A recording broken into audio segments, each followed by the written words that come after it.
Main Street to Wall Street, global business celebrity and former Fortune 100 C-suite executive Jeffrey Hazlett takes you inside the good, the bad, and the ugly of businesses today. Saddle up. It's time for All Business with Jeffrey Hazlett. How do we successfully transition from industry outsiders to insiders? How do we achieve the pinnacle of success starting a business with little to no knowledge of it? Listen to my first guest today. Michael Houlihan and Bonnie Harvey are the founders of Barefoot Wines and a husband and wife team who train and consult everyone from startups to Fortune 500 companies on brand building, increasing sales, and keeping people engaged and loyal. They're international keynote speakers, best-selling authors, and will give us a sneak behind the grapevine to create the perfect product and brand. Michael and Bonnie, welcome to All Business with Jeffrey Hazlett. Well, thank you, Jeff. It's great to be here. We love your audience. Yeah, great to be back, Jeff. Well, and they love you too. And it's not just because you did good wine. They like you because of the good business experience. Now, a lot of people do and have heard your story before. They've been with you before or seen you and of course, your household names. And it's such a great story. Tell everyone how you got into the wine business without having any real knowledge of the industry, because you kind of fell into it by accident a little bit. Absolutely. Yes. We really didn't have any knowledge about the wine industry and we didn't have any money. But what I did have was a client in the industry who was growing grapes and he wasn't paid for his grapes. So I asked my new boyfriend here to go collect the funds, and that was a big $300,000. And it kind of started that way. Michael? Well, these guys were already, the secured creditors sitting around the board of directors table, farmers and whatnot that were owed money. And, it dawned on me I wasn't going to get any money out of them, but I was able to get wine and bottling services. So I walked out of there with wine and bottling services, 300 large, right? And went back to Bonnie and said, hey, I think we got this figured out, Oh, yeah. All we have to do is come up with a name, a marketing program. We have to understand, what the supermarkets want. We have to understand about distribution, nationally, internationally. How hard could that be, right? And how long could it take? Yeah, right. So the bottom line is we took advantage of an opportunity that was presented to us, which was $300,000 that was going to be lost unless we accepted this trade. Yeah. So now that we had the trade, we really had to get running. Our client couldn't take over another business. He was fully involved in being a winemaker and with management of his vineyard. So we said, we'll take it over. We'll take the $300,000 in debt and pay you 100 cents on the dollar, which was much better than the 3.5 cents that the bankrupt winery was offering for his harvests. And we'll just go and bottle it all up and sell it to the chains and pay the grower back, put a couple bucks in our pocket, and go on to our next adventure. We thought, well, maybe it'll take 3 years. I thought, might take 5. But what did it take, Michael? 19. 19. We were off a little bit on that. Yeah, by a factor of 4 anyway. Was that from the time in which you stepped into it to the time in which you sold the business? Yes. Yes, it was 19 and a half years. Yeah. When did you kind of feel during that 19 years, those let's just use 2 decades, when did you kind of think, hey, I got this figured out? Oh boy. I don't think we ever did. I think entrepreneurship is more of a journey than a destination. It's a constant state of improvement. Yeah. But we figured we were, on top of it by about 1992. So like after we were in it for from 86 to 92, in the first 5 years it was terrible. We were acting on preconceived ideas that all entrepreneurs have about the marketplace, and they're dead wrong. And so, yes. It was very painful because we believed in them and we acted on them. And our clients today, we say, hey, don't do that. It's going to cost you $400,000. It's going to take you 3 years. Don't do that. So, learning those lessons was difficult. But you jump into the English Channel, you swim halfway across, you don't get tired and swim back. You got to go all. Yeah. Would you brethren really know the truth, or would you brethren be ignorant of the facts? I mean, that's a key question for a lot of entrepreneurs, right? I think that's the key to entrepreneurship, which is ignorance is bliss. You have to be willing to learn. You can't really have a big ego. You don't own your business owns you. You're not really successful until you sell it.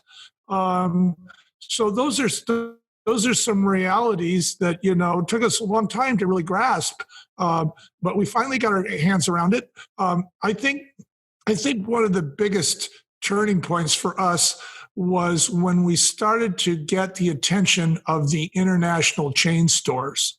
We got the Krogers, the Aldis, the big boys. And that was about 1992 through 1995. And, like they say, you push your business to get it going and then you have to run to keep up with it.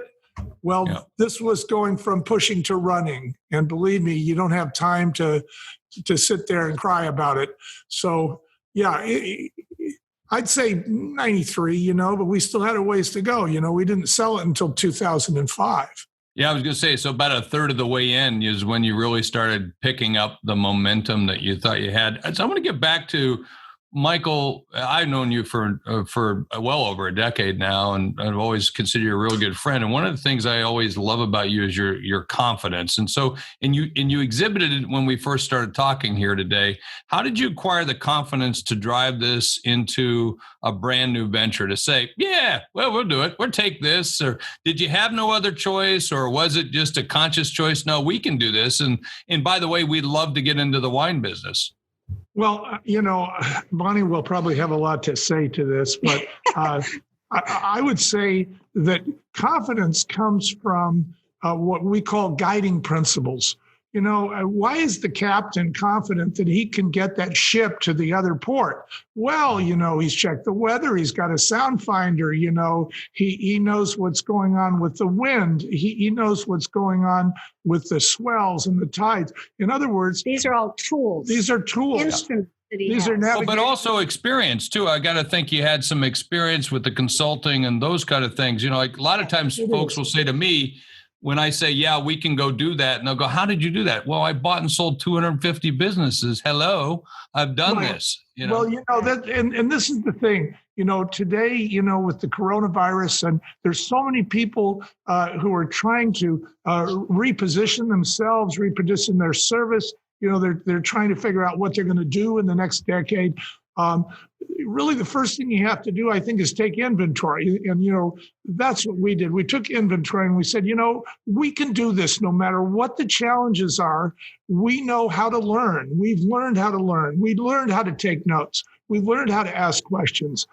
We've learned how to get to the bottom of things. And we understand the basic principles about why people are motivated to do your bidding. These are guiding principles that we fell back on. Yeah. And I think that's the tools that we had in our tool chest, was certain things that we'd learned as we'd been both working as business consultants for some time.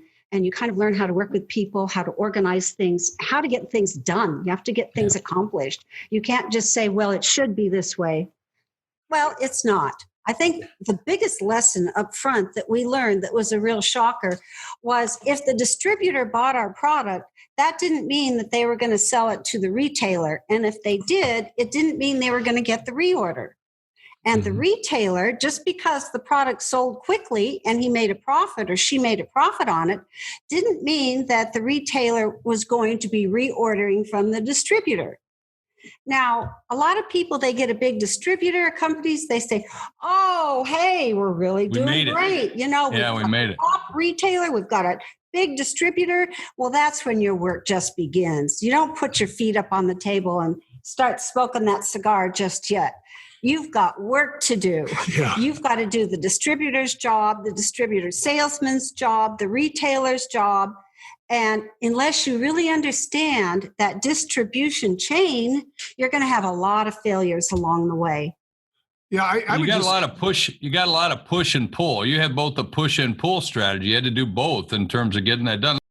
Slow is just right if you're on vacation, a sloth, or describing QuickBooks. More like slow books. It sucks you in and slows you down with manual processes, integration difficulties, and glitchy delays that leave you scrambling for the numbers you need. Now is the time to switch to NetSuite by Oracle, the #1 financial system. NetSuite gives you visibility and control of your financials, inventory, HR, e-commerce, and more. NetSuite can automate your processes and close your books in no time, no matter how big your business grows. Failing to switch to NetSuite will leave you stuck trying to make sense of your books while your competitors sprint ahead. 93% of surveyed businesses increase their visibility and control since switching to NetSuite. Special financing is back. NetSuite is offering a one-of-a-kind financing program only for those ready to switch today. Head to netsuite.com/C-Suite right now. That's special financing at netsuite.com/C-Suite. Again, that's netsuite.com/C-Suite.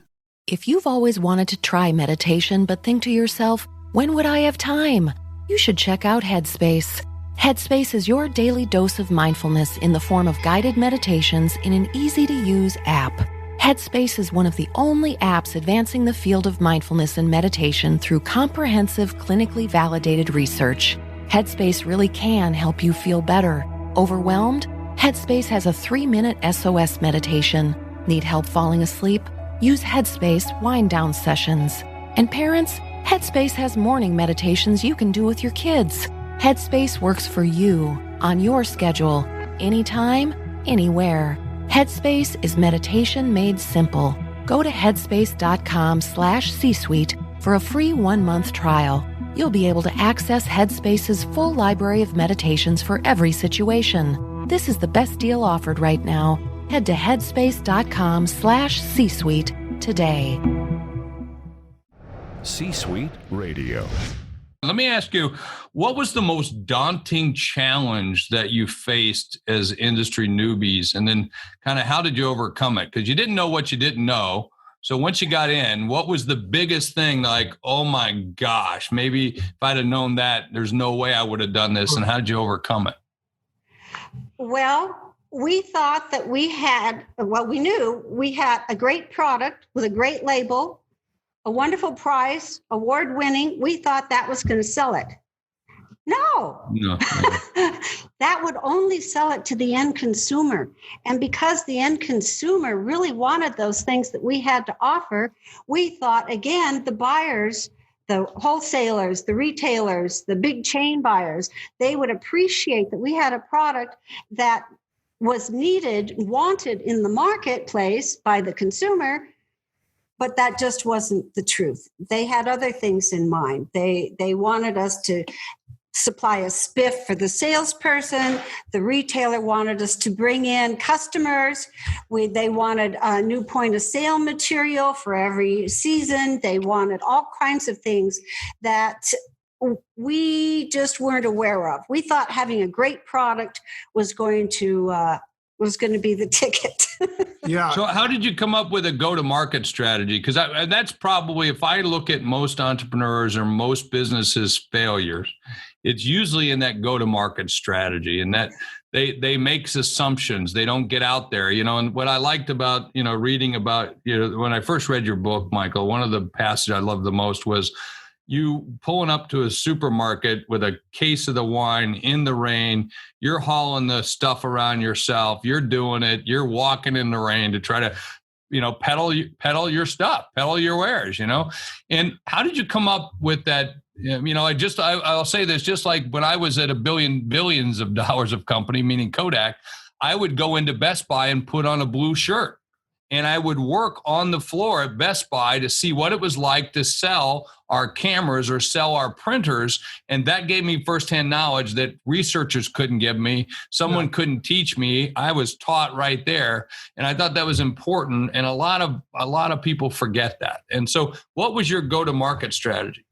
Well, our first lesson was you can't go to market unless you understand where there is an opening in the market. And we like to tell our clients, don't finish designing your value proposition until you know where the gap is. until you know where the opening in the market is. So our go-to-market strategy was to go out and interview. And we interviewed people who were buyers. We interviewed people at all levels of the distribution chain. And we said, where's the hole? Where's the need? And we were surprised what they told us, Jeff. They said, well, we could use the Salt and Pepper Act in a pig. It better be better than Bob and cheaper than Bob. You got that? And I'd say, yeah. And they said, can you do that? And I say, sure, no problem. Didn't know what it meant. You had no clue, right? No clue. Yeah. So I found out that a Salt and Pepper Act was two varietals under the same brand. A red and a white. Like, red and white. Cabernet Sauvignon. And then Bob was Robert Mondavi. He dominated the market. And then a pig was a 1.5 liter bottle. Now, if we had been from the wine industry, we would have never entered the wine industry with the 1.5 liter. That's the big fat bottle of wine. That's why they call it a pig. It's twice the size of a 750. It's 150. It's 1.5 liters. And so it's a higher price point. Takes up more. It's heavier to ship. Takes up more space on the shelf. Right. Yeah. So less choices for the consumer. Right. Right. And so this is where they had the gap. This is where they said, here's where you can enter the market. And we entered the market at that point. So that was our go-to-market strategy. We just went with salt and pepper in pigs, and it was just about as good as Bob, and it was a whole lot cheaper than Bob. Did you look back on that and do you ever look back and just say, how stupid were we sometimes? Well, yeah. No, I think we were. Thought I was stupid. Innovative. No, maybe he was. No, I thought that we were in a constant state of improvement, Jeff. Okay. All right, that's a good spin. That's a good spin on it. My wife says I'm in a constant state of improvement as well. So there you go. I totally agree with that. Hey, did you have going into it other than make the money back, right? And other than to establish, I think, a business that could sustain itself, what were your other early goals? Well, go ahead. That's a good question. I think our goal was to sell it as soon as possible so we could pay the buyer back or the grape grower back, and then go on to another project. Once we got into the process a little better, we realized that we had an opportunity to support our community and to support the communities all around the markets that carried our product. And that became pretty exciting. That was actually our marketing plan, was to support nonprofits and community fundraisers around where our product was sold. And once we started doing that, and it became extremely successful, we continued doing that even when we had funds for advertising, which we started with no money. We didn't have any way of advertising. So this is how we began. And that became really exciting because we got to know various people and we got to be part of their following. Instead of trying to create our own from scratch, we joined in on people that were already parts of nonprofits or communities. So I would imagine timing was important here too. I don't know that for a fact, but wasn't this also the uplift of lots of new brands, uplift of being able to an awakening of wine in the United States primarily? So the timing was good for you? Well, I think, Barefoot was one of the pioneers that made wine approachable and fun as an adult beverage. You have to remember that when Barefoot hit the market, it was 8-1 beer over wine. Yeah. 8-1. Wow. So, and wine was considered, kind of elusive and exclusive. A little snobby. Let's say it, a little snobby. And it's not that way today. It's much more. You were I would call, excuse me for saying this, if I offended, I don't think I will, but you were an everyday person's wine. Right. Oh, definitely. Well, actually, Right? I mean, we talked to Chorus in here in a few minutes, which is a fine, very, I mean, they got some nice wines, nice family, great, craft, what I would call, I don't know if you can use the word craft wine like craft beer, but that's how I would be able to say it.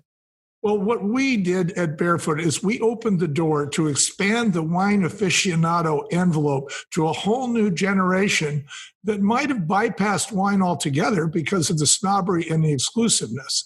And they couldn't speak French either. So, they were being browbeat. When we started, we went after the 37-year-old mom pushing the cart down the grocery store aisle with 2.5 kids. That was our market, that woman. And what did she want? She wanted a wine that tastes the same from year to year. So that was non-vin right there. Completely different product. And she wanted wine that was consistent, big fruit forward, easy drinking. In other words, she wanted a Tuesday night wine that she could depend on. And that's what we At a good price. At a good price. And many of these women, because they got started on Barefoot, they went on to appreciate fine wines like Kathy's and others. See, Barefoot was non-intimidating. So you could pronounce every word on the label. You could find it easily. It had a big foot on it, so it jumped out on that pizza of a shelf. Her foot. Was it your foot? Did you use your foot as the beginning of it? Did you put ink print it down? I did, exactly. I got the biggest ink pad on the market and put my foot in it and put it on some artist paper and sent it off to our artist that was designing the label. So. And then, as I recall, wasn't it your mother that also named the champagne? Yes. She did. My mother came to live with us, again, making the best use of your resources. I had a mom who knew how to manage a household quite well. And Michael was complaining because he'd gone to Southern California during the holidays, and he said, nobody's buying wine. He says, all they want is champagne. And she said, well, why don't you have a champagne? And Michael says, oh, boy. He says, well, what would I call it anyway? She said, I'd call it Barefoot Bubbly. So for her 80th birthday, we toasted with a bottle of Barefoot Bubbly. That's a great story. Hey, listen, tonight, and we're about to wrap up here, but tonight you've been able to keep a lot of fans. What I like about what you have done is you've taken a company, built it up, sold it. You've done lots of things leading up to that part. But now you're in this I want to say afterlife of corporate life, in where you're building your own brand, and you've become your own brand, the both of you together, and you've got raving fans. Why do you think you have such raving fans that follow you? Well, for one thing, we start off by admitting to our mistakes and, our foibles. And I think people identify with us because they say, well, these aren't high and mighty folks. This is not the Steve Jobs go around here. We're not talking down to them. We use plain English, very few 4-syllable words. And I think that people identify with that. I mean, we're in times where people are starting businesses because they lost their business and they're looking for this kind of advice, but they don't want to start, halfway to the 45th floor. They want to start out on the bottom floor. Another piece of that is I also like your servant mentality. You're always helping of others. And where did that come from? Well, it came from a realization that you're not selling a product, you're selling a service. And people don't buy a product, they buy you, and they buy what you stand for. And so the real issue here is, what do you stand for? Do you stand behind your product? What issues are you outspoken on? Are those important to your followers? And, what are you doing to help them move themselves ahead? I think those are the kinds of issues that you have to consider if you're going to build a loyal following. Well, and it helps a great deal that you have those guiding operating principles too. I think that's an important part, call them values, or I also call them conditions of satisfaction. Having them clear is real important. Hey, listen, let's turn it over. Some other questions go out to the audience. And I know you're going to be joining us tonight for the members only. So thank you for doing that. We always like to provide our members only an opportunity behind the scenes, even more in depth than what we do here. But this has been awesome. So thank you, Michael and Bonnie, for joining me. And then on our broadcast. And I'll turn it back over to Greg and to Tricia. This episode is brought to you by HP Instant Ink. No one is reading your mind, but HP Instant Ink knows when your printer is running low and sends you new cartridges, so you never have to think about ink. Save up to 50%. You'll pay less than $5 a month for ink and never run out again. Find out if your printer is eligible and enroll today at hpinstantink.com. Conditions apply. For details, visit hp.com/instantink Spotify. Every day can bring changes, challenges, and opportunities that can also change your personal or business financial goals and priorities. As a true partner, Sandy Spring Bank can make it all a bit easier. Someone who really listens, understands, and then creates solutions in hard times and good times. We'll always strive to be your advocate, today and every day. That's real banking for real life and real business. Visit sandyspringbank.com/real. Member FDIC. C-Suite Radio.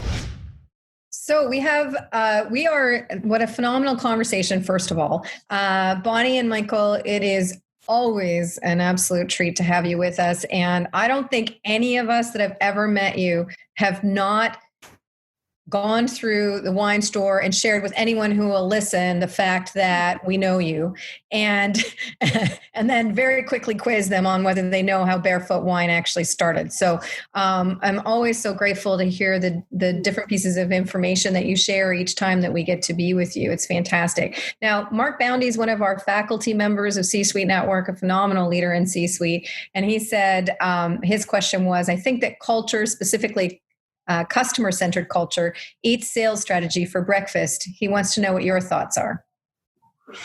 Well, I think that is exactly what built Barefoot, was our culture of working with the community and working with the nonprofits. And so I couldn't agree with him more. It's important to not just work with your end user, your consumer, your client, your customer, but also everyone that touches your product or service along the line. So you don't have a direct link necessarily to the end user, but you have to go through a process, your suppliers, your personnel, your own people on your staff, etc. And I just add to that, you have to look at your company as a 2-division company, because all companies only have 2 divisions. One is called sales, and the other one is called sales support. Yes. And that's it.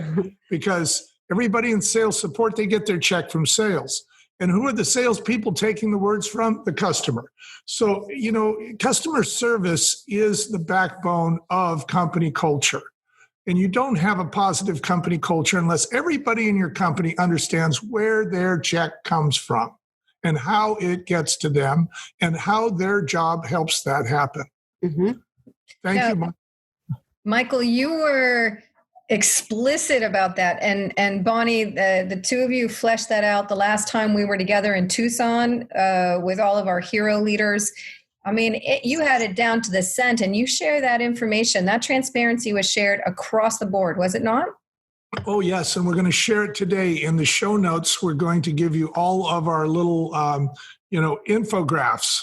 So, all of our little sayings and takeaways, you're going to get a list of infographics that you can use in your own business. So it's our gift to you. Thank you so much, Michael. Greg, over to you. I have a question. All right. So basically, it seems like we're in a real biblical year. So with regard, we have plagues, and I know in California you have fires, and both you and Kathy, hopefully you guys are safe and your properties and your vineyards are safe. So can you just talk about planning ahead? I know it's, to a certain extent, when you're an entrepreneur, you're pushing the ship off the dock and you just hope that the boat doesn't have any holes and the sail doesn't have any holes either. But, do you have any plans for fires, or what would happen if a black swan event occurs? How do you put that in your business plan? Well, I think you have to have everything you own, photographed and converted to digits and put it up on the cloud. In case your place goes up in smoke, you'll have everything on the cloud. But, aside from that, the business plan is plan for the best and prepare for the worst. And so, yes, we have our box. We're ready to go, right, if we have to go. But we are continuing to engage with our clients and with our prospects on a daily basis. And we just continue to act as if none of this stuff was happening, because if it doesn't affect us, we'd feel really stupid for sitting there like a deer in the headlights waiting to get hit. So, look on the bright side. What if you don't get hit? Cross the road, right? Yeah, you've always got to do your best to put your best foot forward. And no matter what you're faced with, that's always the right attitude. And again, falling back on your guiding principles for success. We are asked, we've spoken to over 60 schools that teach entrepreneurship. And so when the students ask us questions after we give our talk, that's a very popular question. How do you prepare for the unknown? And that is the way you prepare. You understand clearly what your principles are, and you always fall back on your principles. That's all we really can fall back on. That's our basis. That's our bottom line, our foundation. Right. You can lose all your material possessions, but if you don't lose your life and you don't lose your brain, you still have what's between your ears. And if that is, experience, if that is guiding principles, you can start over. Was there a time when you were at Barefoot where, for example, I don't know, you had to miss a shipment because there was a fire in the warehouse, or there was something happened to a particular truck didn't arrive, and where you really had to scramble? Was there a particular incident where you said, something, this was an unforeseen event, a la COVID or a fire, and either by pluck or sheer hard work, we got around it, and the next time we're going to plan because we're going to have a fire extinguisher in the warehouse. So Can you talk about some lessons learned perhaps by an act of God? Well, this was a kind of like, I don't know if this was an act of God or if it was a mistake that was made. Yeah, well, let's just say it was a human mistake. Our people put the 750, that's the small bottle, back labels on the 1.5s. And we didn't discover it until one of the largest supermarkets in California had gone through over 1,000 cases, scanning them at half price. So we showed up in the office immediately with a couple of things. First of all, we had a check for $5,000. We put that down on the buyer's desk, and he said, "What's this for?" And we said, "We made this terrible mistake. We put the 750s on the 1.5s. You've been ringing them up at half price. This will make up the difference and cover you for your efforts." Our truck is going around right now and picking these up, and this is never going to happen again, because here's the 3 things we're going to do to prevent this in the future. One of them is we're going to put 1-inch high letters on our boxes that say, 1.5 label, 750. I always wondered, when I bought pants, I'd buy Levi's, and I'd look in the legs and it would say left leg, right leg. Well, I know my left leg from my right leg. What is that all about? Well, it was to tell the people on the Levi's assembly line not to put 2 left legs on the pants. See, so this is what you do. You take notes. You make mistakes. You apologize. You come clean. You take notes. And you be thankful that you have an opportunity to never let it happen again. But as you say, Greg, you prepare. The buyer may not have ever caught this. Maybe we could have slipped it through, right? But again, falling back on your principles, that's not the way to do business. And he was very appreciative, so much so, he put Barefoot on ad for the next month. Fantastic. You're speaking our love language. I have Jeffrey's Hero Factor right over my shoulder right here. And it has been incredible to watch the values-led businesses go from that point with COVID of, oh my goodness, what do we do? And there may be some other choice words in there to to now we're seeing some phenomenally successful exits and outcomes. Just spoke with another hero leader today, best year ever. So lots of great things can come from leading with your principles through the most challenging of times, for sure. Kathleen Caldwell has a really interesting question here. And again, anybody who's spent time with the two of you, this has to come to mind. She says, such a powerful and awesome couple of partners with such powerful individuals. How do the two of you navigate, life and business? Well, as Bonnie says, when we're asked that question on stage, kids, don't try this at home. No. Most all couples that try to have a romantic relationship and a business relationship, one or the other or both will fail. And it's individual. It's not do this and don't do that. It's really more personalities. He and I have very different personalities. We have different skill sets. So we didn't interfere with each other. Another thing is we would work in different rooms, and that really helps. And we would also set parameters. We do business between these hours on these days, no talk in the bedroom about business. And we'd plan a vacation without business way ahead of time. You can't do it last minute, not in our industry. Non-refundable tickets. And it's non-refundable plane tickets, non-refundable hotel reservations. And yes, and a few other things. It's really knowing how to get to a consensus when you disagree, and understanding that it's not your way or my way or the highway, but it's what are our goals? Our goals are the same. We've got mutual goals. We take different paths to achieve that goal. And because we love and respect each other and the knowledge that we have, we're very open to hearing different ideas. Because we're both going to the same station. We're just on different trains. At the end of every show, I always like to do kind of a wrap up or something that I learned from each of the interviewees that I have done. Now, today I interviewed Bonnie Harvey and Michael Houlihan, the founders of Barefoot Wines, one of the most successful, actually the world's most successful wine brand. And they fell into it. Somebody owed them some money. They got the business started, took over the juice and remade it into wine and launched a worldwide brand and exited some 19 years later. What did I learn?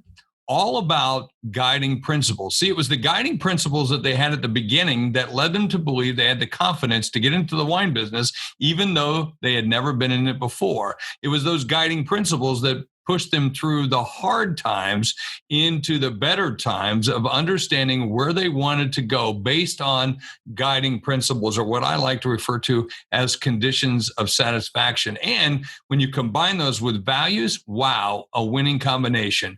And that's what I learned today right here on C-Suite Radio and All Business with Jeffrey Hayzlett. You're listening to All Business with Jeffrey Hayzlett, brought to you by C-Suite Radio, a podcast network featuring today's top business experts, and is part of the C-Suite Network, the world's most trusted network of C-Suite executives. Find this and other business podcasts on c-suiteradio.com.